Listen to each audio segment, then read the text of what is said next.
I know what you're thinking. This video has to be a joke. The 3-shot Magnum is absolutely busted. On paper, yes. If you put it in any other Halo game, the Magnum would be absolutely broken. But when you consider the main balance of Combat Evolved compared to every other Halo, it's not unbalanced at all. In fact, I would consider its balance to be better than any other Halo game. But first, we have to consider the descent of general power in Halo games. Halo's time to kill has shifted between different games in either subtle or drastic ways. In Combat Evolved, the TZK is much lower than any other game. The best demonstration of this is the Magnum, but this applies to every other weapon. The AR kills faster, the plasma rifle kills faster, you get the idea. But in Halo 2, everything got nerfed. The Magnum replacement in the role now takes 4 shots to kill instead of 3. The Magnum replacement in name is a joke compared to its precursor.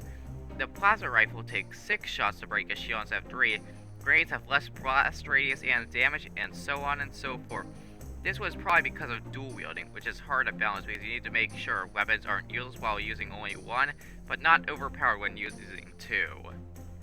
Halo 3 thankfully didn't change the battle rifle's direct power, but buffed the weapons that were made irrelevant by the Great Purge of 2004. They didn't get all their power back, but it was a much healthier state in terms of balance. Then Reach came along and messed things up again. Once again, the main precision weapon takes an extra shot to kill, and nearly everything else had their power reduced. The concussion rifle is the worst brute shot, the plasma carbine is one of the biggest jokes in Halo, they add bloom to everything, and dual wielding was removed without the weapons being buffed to compensate. Halo 4? We don't talk about Halo 4. We're also skipping Halo 5 because I don't have an Xbox or Game Pass, nor do I want it. Halo Infinite does revert the TZK back to the Halo 2 to 3 era, although we're off the absolute nightmare of balancing dual wielding. Now we have that out of the way, let's pick off Halo games that aren't balanced. The main problem with Halo 2, Reach, and 4 are the same.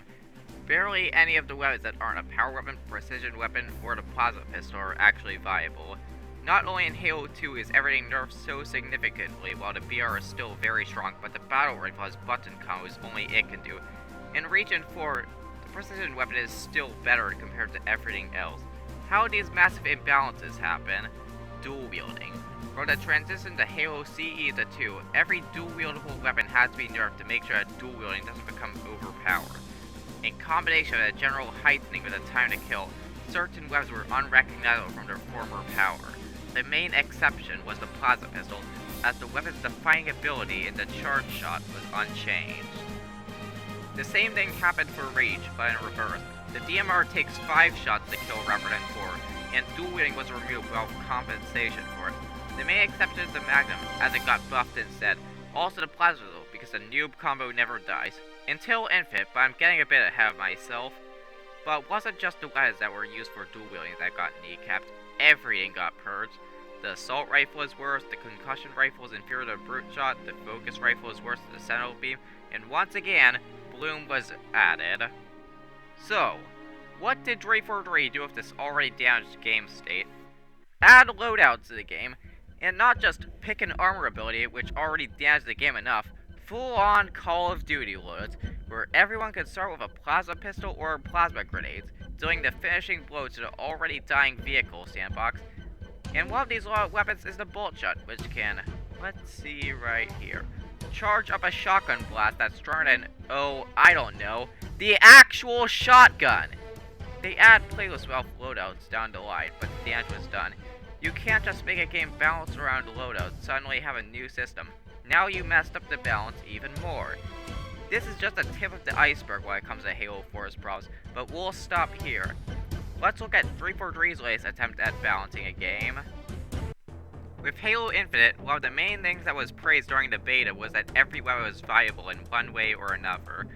This take hasn't aged too well, but let's get into it.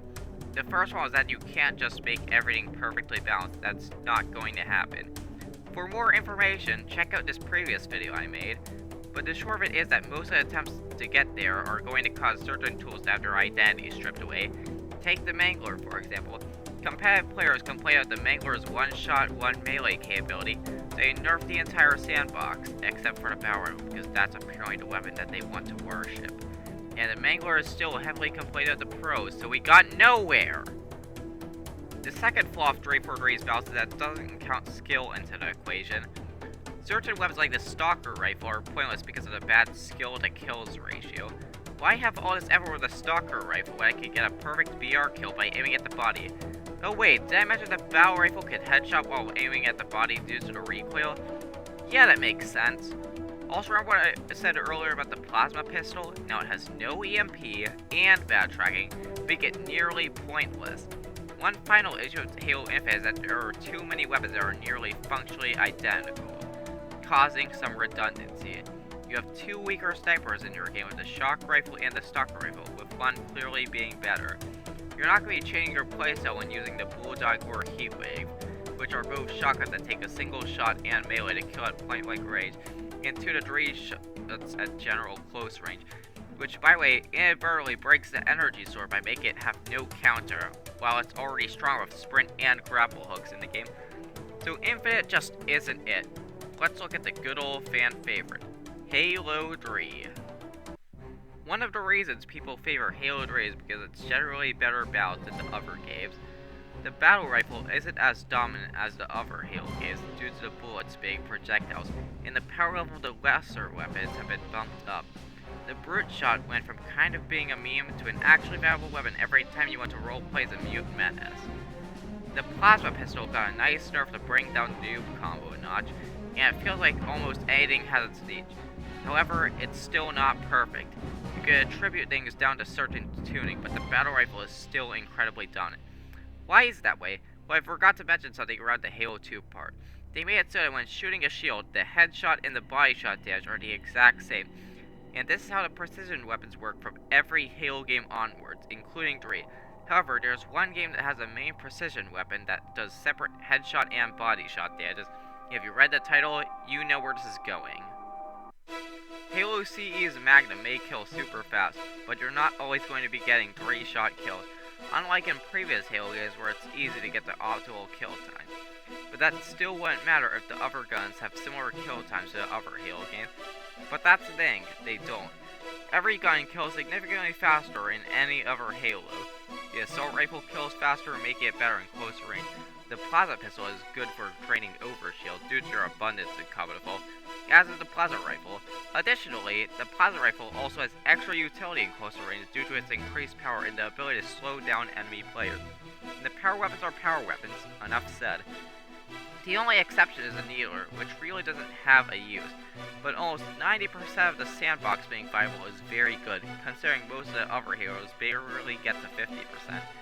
Granted, Combat Evolved Sandbox is much smaller, making it easier to balance, but we can still learn a lot from it. First, we should have precision weapons that do separate damages on body shot or headshot, even on shields.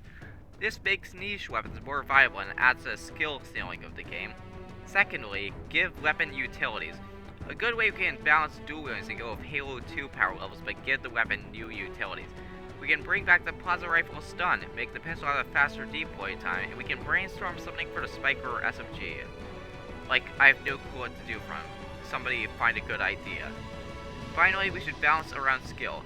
Combat Evolved's weapon power correlates directly to skill, whether it be direct aim with the Magnum or good map dodge with the power weapon. I already made a video on it, so click into the top right corner for more information.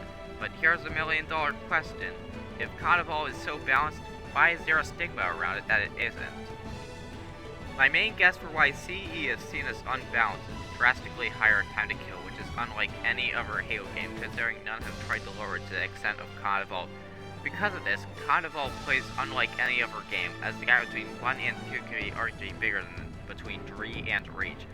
Another reason behind this view of C is the fact that the utility weapon is a pistol rather than a rifle like the later games. A 3-shot battle rifle doesn't sound super crazy, but a 3-shot Magnum is now viewed as unthinkable. But despite the appearance, the CE Magnum shares more in common with the utility weapon than opposed to pistols. And because of this absurdity, people would post memes about the weapon, with it being spread to more people, with Sodom not even playing CE all that much. And this keeps going on today when the Magnum is seen as some super broken weapon. But if everything is broken, nothing is. It's impressive in general how Halo Combat Evolved made a normally unbalanced balance philosophy work, so that most of the tools in this sandbox are useful. That's not me saying that COD Evolved is the best Halo, as balance isn't the end-all be-all of gameplay quality.